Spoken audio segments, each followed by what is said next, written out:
morning. Hello, love. Did you sleep well? Hello. Good morning, dear.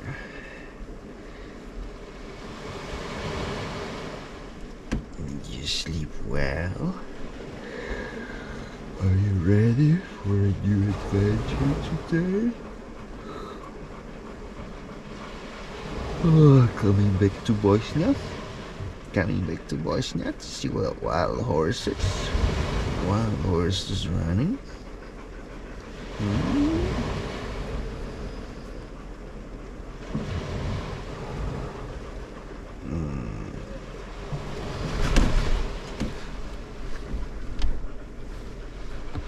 In fact, we spent 2 days in this location. I mixed picture from that period here because there were relatively few of them, so an impression may be that it was 1 day. That's why I tell Kira that today we are going to Bosnia, but it was already the 2nd day of our laziness. But we needed it. After all, we are on vacation, not on some crossing rally. Go, jump. Jump, jump.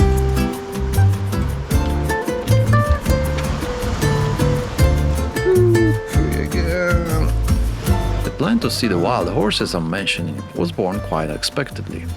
Sometimes during my trips I receive from you recommendations of places worth visiting, and I received that one from the user Adria Denarica on Instagram. Thanks for that. It turned out that I was very close to this place at the beginning of this adventure, but I had no idea it existed, so it was not in my plans. As I was planning my return route relatively close to this area, I decided to visit this spot. However, before we continued our journey, we enjoyed the moment on the Adriatic Sea. The place was intimate. A narrow descent to the sandy beach gave us access to a piece of sea that was fortunately not crowded at all. Despite the rocky shores around, the bottom right next to our camping site was surprisingly friendly, sandy and flat. However, how small this fragment was is shown by this shot, where you can see that right next to it there is a small rocky sea abyss, and on the left side this micro beach bottom does not seem so friendly anymore. On the right side, in the immediate vicinity of our beach, there is a peninsula covered with dense vegetation, and on its northern side there is an abandoned military center, but I haven't found any detailed information about it. The place is located in the Platamuni Nature Park and belongs to Kotor commune. While there, I didn't know yet that this piece of sand even has its own identification and can be found on Google Maps under the name Zhukovica Beach. The 2 days we spent there were spent lazily. Finally, it was time for proper meals, which you simply don't feel like preparing after a day of fighting on the trails and setting up the camp late. And in the meantime, I spread a cozy blanket on the beach and simply enjoyed the views.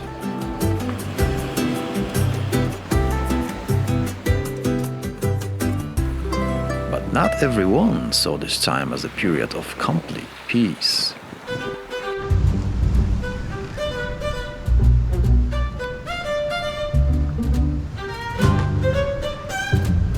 Of course, I also shared the specialities of my cuisine with Kira. There was so much of it that she saved some small pieces for later, but the smell of tasty morsels also spread around the area and attracted striped insects. Kira, however, did not feel like sharing her dinner, and a long defense of the bowl began. I watched with fascination the focus and commitment Kira put into driving away the intruders. From time to time she checked whether the number of crisps was correct and carefully observed the surroundings in search of a threat. Of course, the intruders were wasps. Wasps, unlike bees, are hunters and hunt other insects and feed their offspring with meat. They are especially drawn to grilled meat because of the smell of blood. Interestingly, wasps are more attracted to meat in spring and to sweet aromas in summer and autumn. I don't know if you, knowing Kira only from my movies, are able to read the emotions in her face, but for me, one can clearly see irritation and anxiety caused by the intruder constantly returning. So the seemingly calm day turned out to be a tense day for Kira, who most of the time lay right next to her bowl and didn't let the wasps get close to the food. At first, I watched her attacks with slightly concern because a wasp sting, especially around the throat, could even be life-threatening, but after some time I knew that the wasp's reflex definitely exceeded the speed of Kyra's reactions, so I focused only on the funny side of this whole situation. Is it safe now? Kyra? They are gone.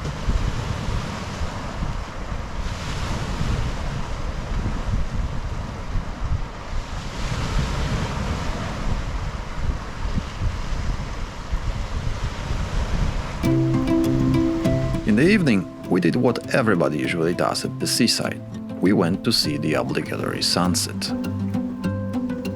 The spectacle was taking place right in front of us. Although slightly covered by clouds on the horizon, it was still a nice quiet moment for us, where we could enjoy each other's company. The night was going to be rather clear, so I decided to shoot a time-lapse showing the transition from one day to another, which mostly remains a great unknown, and as you can see, a lot is going on there. In the southwest, you can see ships arriving in the evening and departing the port of Budva at dawn. In the sky, air currents jostling and clouds forming in a dynamic dance that cannot be seen when looking at the sky in real time.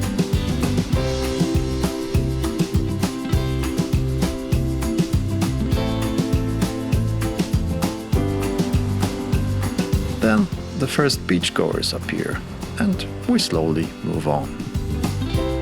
We head north, heading towards the E65 road leading towards Tivat. A bit farther to the north there are the Kotor Serpentines, which are frequently visited attractions in the area, but we have already had enough time riding serpentines in the mountains and they would not bring anything new to this trip, so we skipped them and went directly to the ferry across the Bay of Kotor. We managed to arrive in such a way that we don't have to wait long, or maybe the ferries run that often. So right after purchasing the tickets we can board straight away, and after a few minutes we are back on the E65 road, which we follow to the northwest.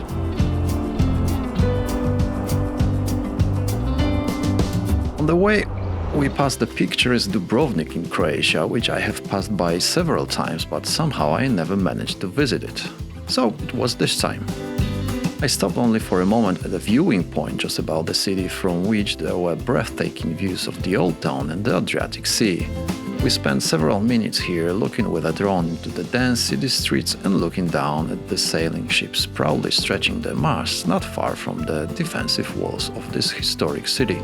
And around 2:15 p.m. we moved on, and after another 216 kilometers and almost 7 hours of driving, we reached Lake Bushko, the northern shore of which we visited at the beginning of this adventure. This time we stopped at the west bank. It was extremely windy and quite cold, but we were finally near a reservoir of fresh water, so a shower was a must, regardless of the conditions outside. I placed the car on the windward side, moved the shower to the other side because I didn't want to bother with unfolding the shower cabin, and took a quick bath.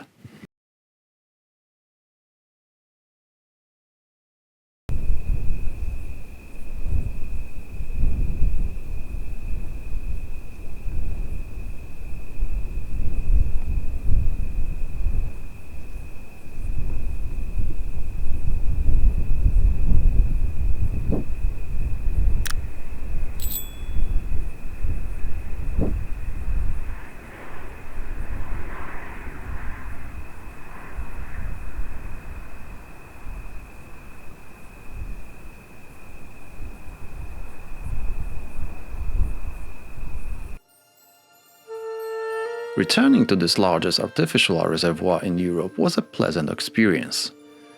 Despite the strong wind and not the highest temperature, the mosaic in the form of vast shallows and sandy islands protruding above the water here and there was a nice change for the eyes accustomed to the views of mountain trails over the last few days.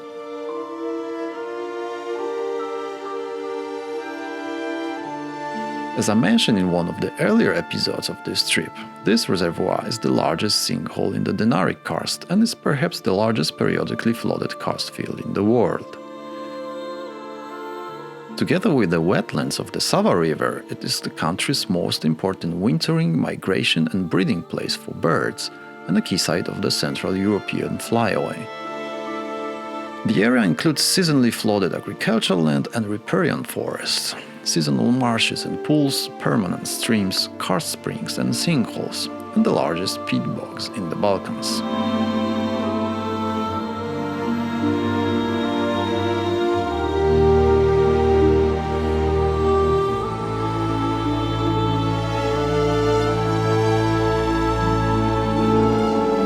The variety of birds here is huge. No wonder, it's a real paradise for birds. But have you ever wondered why birds actually migrate? Why do they not stay in mild areas all year round, for example, near the equator? What is the benefit of traveling thousands of kilometers to the north of Europe? Those who have been in June at the border point between Finland, Norway and Russia in Inari Pasvik Trilateral Park understand very well why many bird species move so far north. It is easier there to raise young and feed them. 24 hours of sunlight make it possible to gather enough food for the young and raise them in a short time. Food, as fresh plants or insects, are common during these short and intensive summers. But this paradise lasts only for a very short time, for as soon as light diminishes in September, the lake will be frozen until the end of May in the following year, and for a few weeks the sun will totally disappear. It is thanks to this phenomenon of birds traveling during their annual migration that we can come across such places on their migration route, and thanks to drone shots, look at the world from their perspective, at least for a moment. We could really relax here, so before we continue our journey, decided to experience this place a bit more, and we'll leave you here for the next couple of minutes with the sounds of nature only.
Our next place of exploration was the vast pastures at the foot of Mount Sinsar, which is 2006 meters above sea level.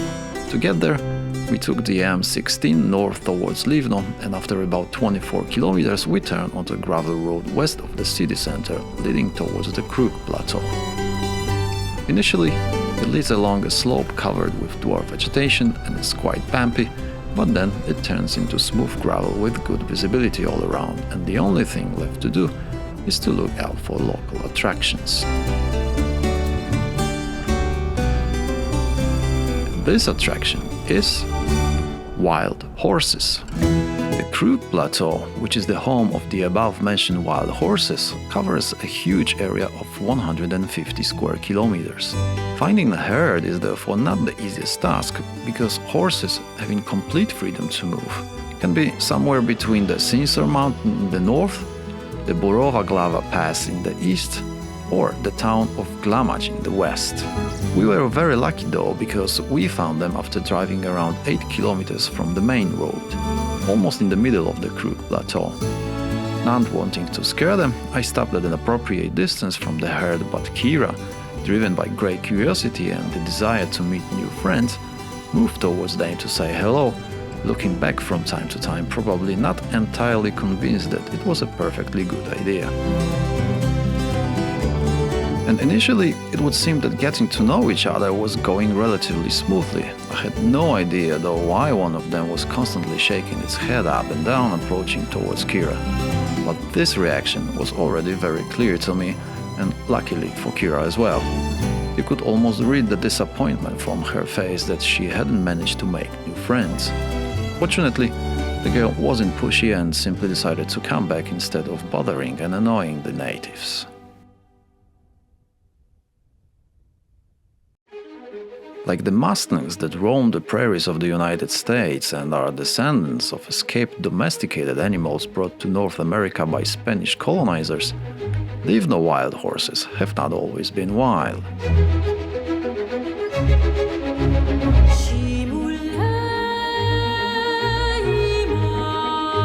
The only true breed of wild horses that has survived to this day is Przewalski's horse, or Mongolian wild horse, a rare and endangered horse from the steppes of Central Asia. The origin of wild horses in Livno is closely related to human activity.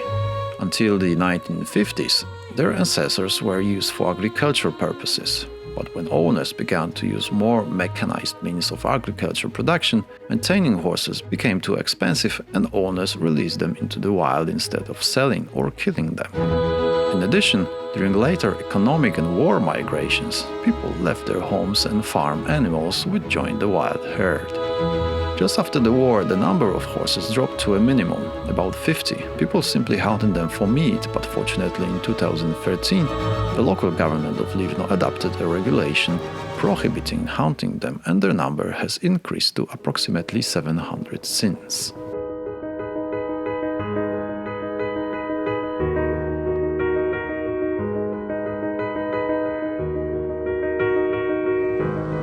These vast areas are perfect for them. There's plenty of food in the form of pastures, and the wind is constantly blowing in the area, so in most cases it carries away excessive snow that would prevent access to grass in winter. Some interesting information I found is that the altitude of the area is about 1200 meters above sea level, and it happens that horses, due to weather conditions, enter the clouds, thus avoiding precipitation.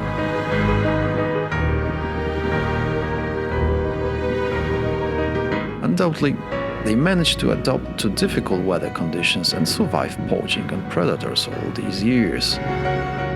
In the landscape of vast pastures and forests, these majestic animals are a unique phenomenon in this part of Europe.